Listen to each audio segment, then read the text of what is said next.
Welcome to the County Manager's Report. I'm Lloyd Higuera, and with me is Douglas County Manager Steve Mokrohiski, and we both have our long underwear on. We do. It's chilly out, isn't it? It has been cold. Yeah, I'm reminded of my roots from the upper Midwest. Right. Negative temperatures for the last few days. A little bit of snow in the hills, so that's good.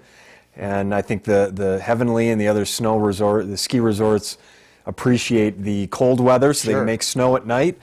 And so they're making a lot of it. They are, yeah. Our plows have been out there clearing the roads and salting the roads, and got a little bit of ice still on some of our roads, so we want people to drive carefully. But winter is here. It sure is. A little bit early, but hey, we're not complaining. That's right. Yes, just a little cold. I'd like it to be a little bit warmer, but hey, that's me. Sunshine. Sunshine. You know, the difference is, it's right, out here in the West, we are blessed with wonderful sunshine. Right. And it helps kind of temper that bitter cold right now that we have. Yeah. Well, let's check into the Douglas County Board of Commissioners meeting. It was the December 5th meeting. And at that meeting, commissioners selected their top projects for the 2014 Federal Housing and Urban Development Community Development Block Grant Program. Right, and we do this every year where the Federal Housing and Urban Development Department allows for community block grants, and the state of Nevada manages that block grant program around the state, and so local communities then go through their process to accept applications for different projects and then rank them. So we talked about this in one of the last sessions, and then we've had about 3 board meetings now where the board has heard presentations and applications from these awardees and talked about the process, and then finally at this last meeting the board ranked the 5 program areas. They ended up ranking the town of Gardnerville first. That was the project for Eagle Gas Station, so it's a Main Street Gardnerville revitalization project where they're going to take the former Eagle Gas Station and turn it in to sort of a visitor welcome center and landscaping improvements, pedestrian improvements, signage. Don't forget parking. And parking, which is a significant challenge. As you know, on being on the town board, Lloyd, you're very familiar with this project, and I think the board was compelled by a few things. One, that the town has done a lot of planning work to bring this project forward, done a lot of analysis, that there's some cost sharing, that you have other funding sources that are contributing to that, and the fact that we just went through a joint effort with the county and the towns of Minden and Gardnerville to develop a long-range vision for the Carson Valley, our Valley Vision, and it contemplates a lot of these types of improvements along the 395 corridor, of creating more pedestrian-friendly amenities and walkable streets and retail opportunities. Of course, the town of Gardnerville has done a wonderful job with its Main Street Gardnerville program and encouraging retail businesses in the area and residents and visitors to come out and do that. So they ranked the town of Gardnerville first. They ranked East Fork Fire and Paramedic Districts. This was a purchase of an ambulance for the South County area. That was ranked second. The RSVP program, which does respite care for seniors, was ranked third.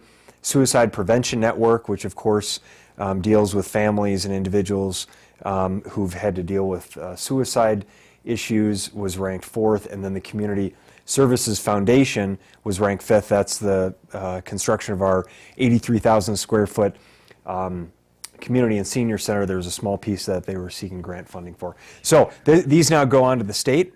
And the state will look at the top 2 that we ranked, the town of Gardnerville and then the East Fork Fire and Paramedic District, and they'll make a decision based on their review and analysis process through a committee that they have.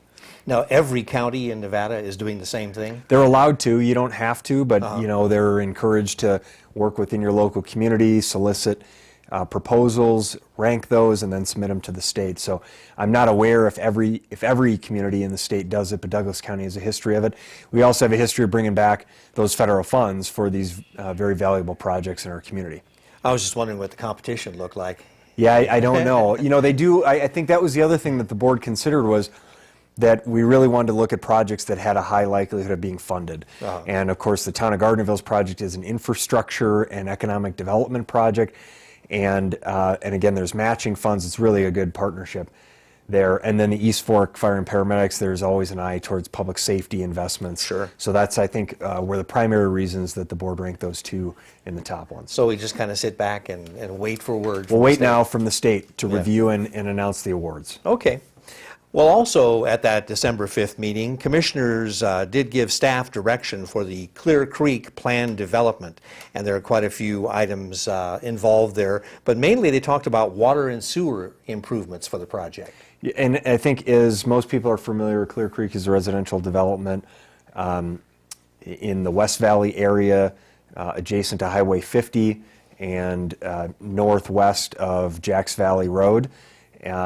These are high-end residential development project, and as you said, the two issues really that the board contemplated at the meeting are wastewater and water issues. The wastewater, I think, was the easier issue, and the options were for the project to connect to Indian Hills General Improvement District, to build an on-site treatment facility, or to connect to Carson City.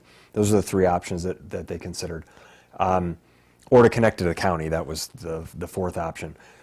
The board ultimately approved the staff recommendation, which was to allow Clear Creek to connect to Carson City, lowers the cost to the developer, and it reduces the county's operation and maintenance costs by not requiring them to build an on-site treatment facility, which is not something that we want to take over.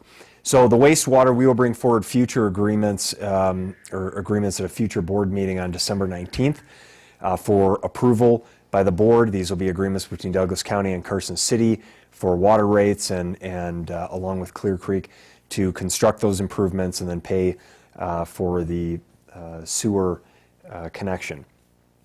The second issue on water is a little more complex, and I think what's important for people to understand that it's been reported that that the county would make a loan of some kind to Clear Creek. I think that's maybe a little bit of a misunderstanding. The goal here is for the county to have a public water line that can loop our entire service area. So we currently have a water line that runs from the town of Minden to East Valley, the Johnson Lane, Stephanie Way areas of the county, and connects to Indian Hills and Carson City.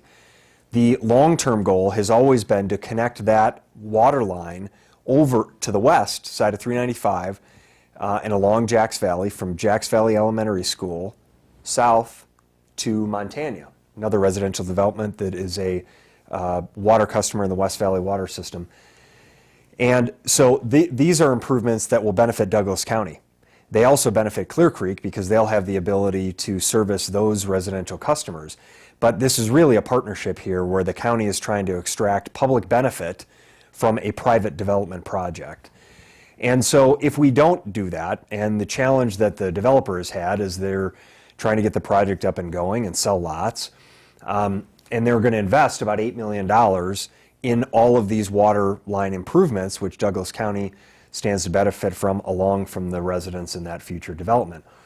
That $8 million investment is difficult for them to make in the first phase of the project, and so they're looking for the county to invest approximately $1 million to construct those initial improvements.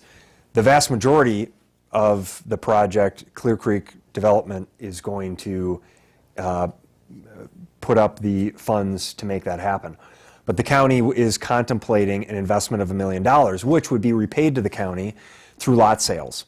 And so what the board ended up directing staff is to develop a development agreement with the developer to achieve that goal of completing this public water line improvement, the county investing $1 million, and then that money being repaid to the county by the developer, potentially with interest, and with additional legal remedies and assurances that the funds will be repaid. Of course, what we don't want to see is that if the project is defunct, that the county has outlaid $1 million and that money doesn't get repaid. So we're going to do everything that we can to ensure that the county's interests are protected and that those funds are repaid. It's also important to understand that if we don't pursue this water line connection and this partnership and make some investment in improving that water line, the county would be in the position of having to drill a well in West Valley to meet the current demand needs of Montana and other county customers that would cost about $1 million. So it's likely that we're going to be out $1 million regardless to meet the needs. The question is, do we want to invest in that long-term improvement with the proper assurances that we will be reimbursed for that investment? So that was the direction the board gave. It's a long-winded answer, Lloyd, but it's a very complex issue, and we want to make sure that the public fully understands what action the board is contemplating. Again, we'll come back to the board with a development agreement, and additional actions will have to be taken by the board before any investment by the county is made in these improvements. And the board was adamant that they want to make sure that the county's interests are maintained and that the funds invested will be repaid to the county with the proper assurances. And this is a very high-end project, isn't it?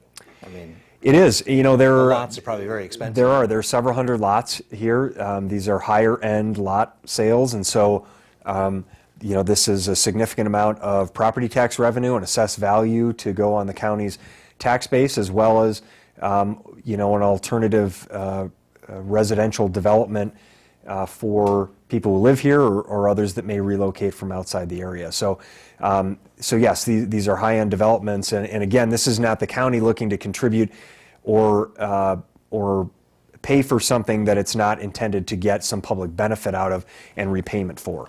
Well, they have a golf course, and that's all they ever They do. developed. There's no homes developed in that area yet. Correct. Yeah, okay. Right. All right, so that'll be one to watch and see what the staff comes back with. Okay, commissioners heard an appeal of a decision by the Planning Commission to deny a special use permit for a bed and breakfast on Buckthorn Court in the East Valley, and commissioners wound up upholding the Planning Commission's decision and denied the permit. Right. This, as you indicated, had been heard by the Planning Commission. The Planning Commission denied the request. At the time it was heard at the Planning Commission, there was a consideration of a special events to be allowed under that special use permit, weddings and those types of things. That provision was removed when it came to the board. When the board considered it, ultimately the board upheld the Planning Commission's action and denied the request. And their finding was that the use of having a bed and breakfast in a purely residential area was not compatible. So that was the basis for their decision to deny. I think it was a difficult decision. Certainly the board understood and appreciated the investments that the private property owner had made, but there was also a feeling that there should have been some action taken earlier in the process to get the proper approvals and permits before they made that investment with the anticipation of having a bed and breakfast. Nonetheless, the board found that the use was not compatible in that area. Well, it's been denied by the Planning Commission, denied by the Board of Commissioners. Is there any court of last resort on this? Sure, certainly there's, you know, there's legal remedies available, and you know, a lawsuit would be the alternative option. But the board was the county appeal of last resort in terms of, you know, if it had been approved at the Planning Commission, it likely would have been approved, but this was their last appeal process because it was denied there. They appealed to the board, and the board upheld that denial. So their only remedy at this point would be a legal remedy. I see. Okay. Commissioners also discussed and then tabled any action on a gaming district overlay that requires a gaming establishment to include no less than 100 guest rooms as a minimum requirement. And how did this happen to come up? This, we had a request from one or two commissioners that had asked for this item to come before the board for consideration. There was public comment made at a previous board meeting from representatives of Ham Dogs, and as you may recall, this goes back several years to when this ordinance was put in place and is consistent with Carson City and other communities throughout the state of Nevada that have some restriction on non-restricted gaming. If you want a non-restricted gaming license, then you have to have so many lodging units associated with that. The purpose of a code like that is to ensure that not everyone, that we don't have non-restricted gaming up and down our communities. Sure. That as we allow, I liken it to, you know, out at the airport, we don't just allow anyone to sell fuel at our airport. In order to be a fixed base operator, a limited fixed base operator, and have the privilege of selling fuel, you have to provide all of these other benefits. You have to do maintenance and hangar space and tie down and all those kinds of things. And if you do those things, then you can have the privilege of selling fuel. And similar, I think, in this regard, where the state has some restrictions that they've adopted and local communities have adopted, as Douglas County has. If you want to have non-restricted gaming, you have to also provide other amenities and benefits to the community. So the board brought this forward on behalf, a couple commissioners brought it forward on behalf of Ham Dogs. Ultimately, the decision of the board was to table indefinitely the discussion, so they did not take any additional action. They did not change the 100-room requirement, and it's not anticipated at this time that there will be any additional work by the staff or anyone else to make any adjustments to that ordinance. Okay. Commissioners also heard the quarterly financial report. That's for the first quarter of 2013-2014. And how are the finances? Good, and this is something that we've started doing now in the past year, is we do quarterly financial updates that we have a financial report that talks about national and local economic data and budget information, how are we tracking on our budget, and keeps the board up to date as well as the public on how we're doing. The national economic indicators show that inflation remains low, that the employment rate is improving, and the economic growth is slowly improving across the nation. Our local economic indicators show that unemployment rate is trending lower. We now have the lowest unemployment rate in Douglas County since 2009, so we want to keep that trend moving downward. But I think we've seen more businesses relocate, more people in jobs. We've seen an increase in residential property sales and prices. That's a really positive indicator. And finally, our building permits have improved. That's a great leading indicator of the local economy. When your building permits start to increase, it shows that the overall health of the local economy is headed in a positive direction. The county's financial status as the first quarter of 2013-14, our current fiscal year that ended September 30th, is positive for all funds. So we're tracking both on the revenue and expense side, as we typically do, fairly well. We're continuing to maintain long-range financial stability in our budget, get our revenues in line, stabilize our expenses, and utilize priority-based budgeting to invest taxpayer resources in the areas of the highest priorities to the community and the organization. And speaking of finances, Douglas County won that budget award again. I think Right. you said 16 years in a row? Right. The GFOA, the Government Finance Officers Association, awarded Douglas County the Outstanding Budget Award for the 16th year in a row. So we have a long history of presenting budgets in a comprehensive way in our budget document and providing appropriate information. We continue to expand that. We also were selected by the Alliance for Innovation to present a case study on priority-based budgeting, innovations in local government finances at their Transforming Local Government Conference in April of 2014. So we're excited about, we were nominated for an award with the Nevada Taxpayers Association for priority-based budgeting. So we're excited about the recognitions that we've received and the leadership that we've shown in moving local government into a leadership position and being innovative in how we structure our budget processes. These awards are kind of a big deal, aren't they? Especially for a numbers nerd like yourself. Self-admitted numbers Yes. nerd. No, it's true. And I think it's great to be recognized. I think the benefit of being recognized is it is an indicator to our board and our public that our financial practices are solid. Not only are we doing the right thing for our organization and for our community, but we're also being recognized as leaders, as innovators, and hopefully, and I think you're starting to see this, we did a case study presentation at the Nevada League of Cities and Association of Counties joint conference in Lake Tahoe last summer. So local governments in the state and across the country are looking to Douglas County as an example of how they can reform their budget processes and be more thoughtful about how to invest taxpayer resources and allocate limited funds that we have. So that's exciting that we're sort of at the cutting edge of having those discussions. Well, congratulations. Thank you. Yeah, and to your staff, Absolutely, too. yeah. Also on December 5, commissioners had a discussion with some Nye County officials about Yucca Mountain. Haven't heard about Yucca Mountain in a while.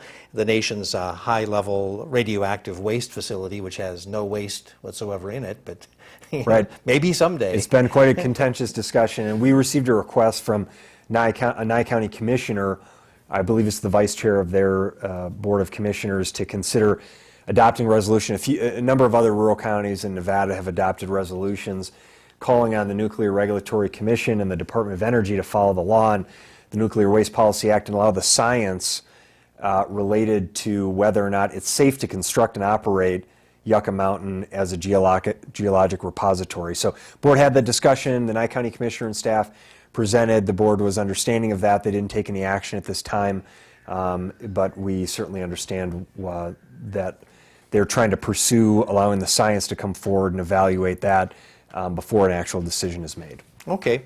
Also, commissioners heard a presentation by the Carson Water Sub-Conservancy District, and this one was regarding the comprehensive regional water system. And this is an effort that's been going on for the past 2 years. Ed James from the Carson Water Sub-Conservancy District gave a nice presentation at the board meeting. And they've worked on this comprehensive regional water system report. I actually just came from a meeting with the various town and general improvement district managers. Ed James was there, and we talked about this study and our ongoing efforts now as we move forward to do better regional collaboration and communication between these different water purveyors in the Carson Valley. We have 5 water purveyors in the Carson Valley. It's a lot for the small population that we have here, about 50,000 people. We are spread out. And so the task ahead of us is to evaluate how we can work together to develop municipal water systems and meet the demands of our customers for the future water supply that we have here and what the needs are. And so I'm really excited. I know the town of Minden and their board is looking at evaluating, engaging their residents in what's their future in terms of providing water. Is that their future? They have water rights. They're a major water supplier now to Douglas County and right. To Indian Hills and Carson City. And I think they're contemplating what is their long-term role here. I think that's a really thoughtful discussion that we all need to be. Douglas County needs to look at, the other towns and GIDs need to look at as well. How do we create better collaboration and consolidation of similar redundant services that we're providing? And that's a task, that is going to take us quite a bit of time to resolve, but it's great that the Carson Water Sub-Conservancy is leading that effort for better collaboration and consolidation. Okay. Well, commissioners heard a report from the Community Development Department. This is a semi-annual report every 24 months, a review of pending development agreements. Are there quite a few out there? Or? There are. Well, what we do, again, every 24 months is kind of on a rolling cycle. So as the 24-month review comes up, we'll look at the development agreements that are slated for review. We had 4 this cycle. There are two residential developments, the Montera Plan Development in Minden, the Parkhaven Estates Plan Development subdivision off of Stephanie Lane. These are both residential developments, and then 2 commercial developments, Perry Enterprises development in South Gardnerville, and then the Riverwood Partners commercial development at North Douglas County. Of course, that one is the subject of ongoing litigation. The development agreement is subject of ongoing litigation with Riverwood, but the finding here was that notwithstanding that outstanding litigation with Riverwood, all of these development agreements are in good standing and moving forward in a positive way. So if a development agreement wasn't in good standing, could the county pull that permit to develop? The board could the board could take additional action. This would be an opportunity for the board to direct staff to take additional action, have that item come back specifically to the board for consideration of changes if that would need to happen. The board has ended development agreements, terminated development agreements after, over the past couple of years, as there are developments that are defunct, sure. That are stalled or they were planned to go forward and they've expired the time frame that was allowed when they were approved. So we have done that. They didn't take any action on these 4 projects as they all are moving forward as we have anticipated. Okay. Also, commissioners discussed and took no action on the possibility of identifying future agenda items at each county commission meeting. That sounds like another layer to me. Well, some other boards do this. It's my understanding the school district has a discussion at each of their board meetings to talk about that. Our board does talk about, they give reports at the end of each meeting. Each commissioner will give sure. a report on boards and commissions they serve on. So there is some of those discussion that goes on. We had a commissioner that requested the board consider this. The majority of the board decided that they didn't think there was a need for it, that there was another process to get items on the agenda. You can either, a member of the public or the board remember, the public can request of a commissioner to get an item on the board, on the board's agenda. A commissioner can ask for an item to come on the agenda, or items get on through the normal course of business, through the staff and elected offices, as we bring forward contracts and other actions that the board needs to take. So I think the majority of the board felt that the current process that we have in place is appropriate and that there wasn't a need for change. But we are looking at every way to communicate, with the commissioners about what items are coming forward. We just had a strategic planning workshop yesterday, and the board had a discussion about future agenda items. So we are talking about that in our strategic planning workshops. Okay. Well, that pretty well takes a look at the December 5th meeting of the Douglas County Board of Commissioners. How about a preview of December 19th? I think this will be hopefully a relatively short meeting. There's not a lot of action items on the administrative calendar. We have a presentation by the United States Fish and Wildlife Service regarding the proposed listing decision on the threatened status of the bi-state distinct greater sage grouse. You've heard this discussion Sure now have. coming. Douglas County is a big part of this, Lyon County, others in Nevada and California in the region. So the officials from the Fish and Wildlife Service will present on that issue, and then we have 2 action items after that. One, for the board to consider a letter to the Fish and Wildlife Service on the proposed listing of the threatened status of the sage grouse, and then the other on the Bureau of Land Management's draft environmental impact statement management plan overall. So we'll have those presentations. We have the agreements with Clear Creek and Carson City for the sewer connection that I mentioned earlier will be on the board's agenda. We have some discussions with Tahoe Douglas Fire Protection District on a Cave Rock water improvement, and then South Tahoe Refuge Service sewer rate and adjustments to their plan area. Okay. So, yeah, sounds like a We've got modest agenda.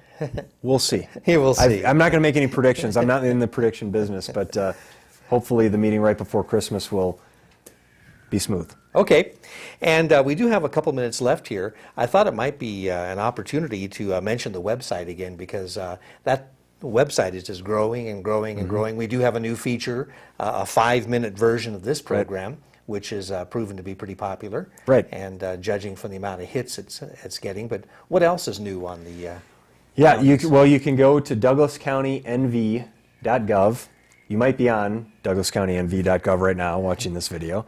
And we post information on our homepage constantly, so there's always news and new information that's going there. You can sign up to be notified if you want to be notified of board agenda items, or you can sign up for notifications of emergency alerts if there's a water main break or a wildland fire or a flood. We post emergency alerts, so you get a notice to your email or text message directly to you. So there's a lot of benefits there. You can submit information to us. We're working on a new one-stop shop business portal for all of our relocating businesses or existing businesses, where they can go and find all of the permit application requirements for a business, water, sewer connection, any of those types of things on there. So we're constantly trying to tweak and identify areas for improvement there. And we're looking at online utility billing as a potential in the future. And then, of course, we have our page where we do these videos that recap the board meetings. We now do the 5-minute video, as you mentioned, which is nice. If you don't want to sit and watch a 30-minute video, you can see the quick version of what happened at the board meeting. You can find our monthly newsletter, news you can use.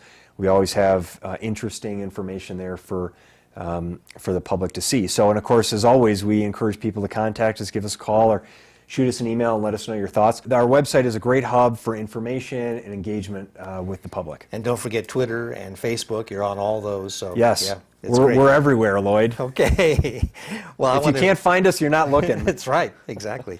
Well, Steve, I thank you for being here and sharing all this information. That's what we do here on the County Manager's Report. We'll see you next time. I'm Lloyd Higuera for County Manager Steve Mokrohiski.